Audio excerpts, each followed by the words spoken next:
Blowing out candles on her 10th birthday is the last truly happy childhood memory Sophia says she has.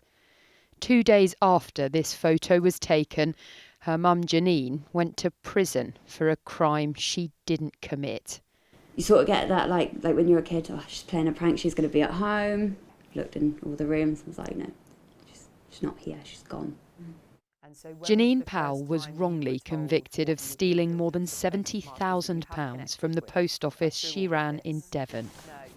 When he said 18 months, and just first time I'd ever been handcuffed and taken down, and I remember my legs just going to jelly.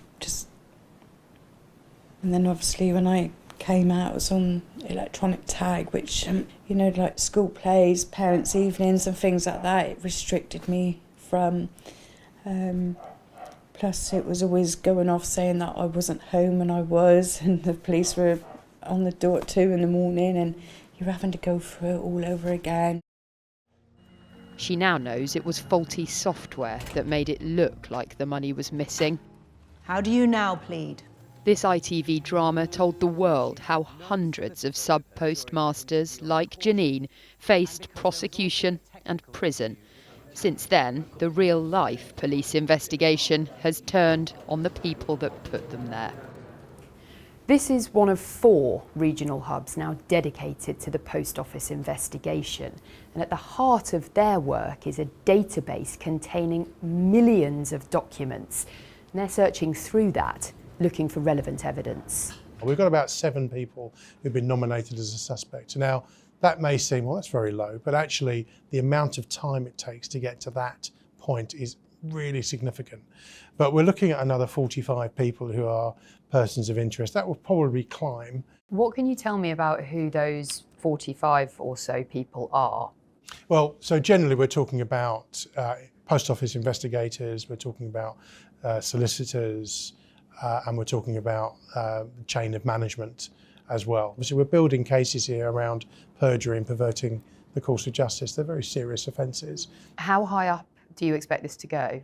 We'll see where the evidence takes us. What we're looking at is the decision making right through the chain, and ultimately if there is a decision making at a corporate level, we will look at that. That decision-making is also being scrutinised by a public inquiry, which is expected to report back later this year. Until then, police say they can't complete their own investigation. I do think it's going to be a long while now before we even see any progress in this. There's never been a proper apology. They're not sorry at all. And I just think maybe they should go through what we've all had to go through, know what it's like to lose everything. Even if people do get convicted, it's never going to change anything that happened. It's not going to bring my childhood as a 10-year-old back.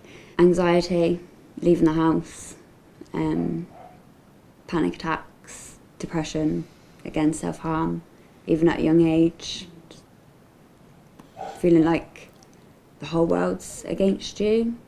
Even now, I still feel alone. I've never really, I think you find it hard to trust people. More than 300 miles away and nearly 20 years on, they say they still can't outrun the post office as they wait for someone, anyone, to be held to account. It's impossible to overstate the toll that this has taken on Janine and Sophia over the past 2 decades and the effect it continues to have on them now. Janine's conviction was overturned in 2021, and yet she says it still appears on her DBS record. That's a background check that's used by employers, and she told me that just recently that stopped her from getting a job. Look, as far as the police investigation goes, they are obviously very keen to show that they are doing something. They invited us in with our cameras to see them working with Operation Olympos. That's an operation that was set up 6 months ago. It's got a dedicated team of more than 100 officers working on it, and they say they're sifting through something like 6 million documents. That is why they say it takes time. They remain confident that there will be charges in this case, but they won't be drawn on when that could happen. I got the impression from spending time with Janine and Sophia that they have all but given up hope, really, of getting that accountability, of getting answers, and chosen instead to focus their energy on the only thing they feel they have any control over, and that is still trying after all this time, to rebuild their lives.